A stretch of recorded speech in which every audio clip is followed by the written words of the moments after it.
பெற்றோர்கள் தங்கள் வேலையை மறு ஆய்வு செய்ய வேண்டும். பெற்றோர்கள் தங்கள் பிள்ளைகளுக்கு கொடுத்திருக்கிற கல்வியையும் பயிற்சியையும் மறு ஆய்வு செய்யணும். தேவ விசுவாசத்தினால நம்பிக்கையோட தங்கள் வேலையை சரிவர செய்திருக்கிறாங்களான்னு பெற்றோர்கள் மறுபரிசீலனை செய்யணும். அவர்களுடைய வேலையினால பிள்ளைகள் கர்த்தரின் நாள்ல ஒரு கிரீடமா இருப்பாங்களான்னு யோசிக்கணும்.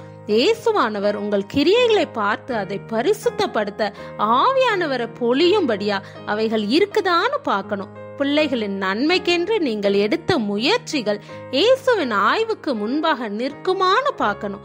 பெற்றோர்களே, இவ்வுலகத்திற்கும் வரவிருக்கும் மகிமைக்கும் மிகவும் பயனுள்ள வகையில உங்கள் பிள்ளைகளை வாழ வைக்கக்கூடிய வேலை உங்களுக்கு கொடுக்கப்பட்டு இருக்குது.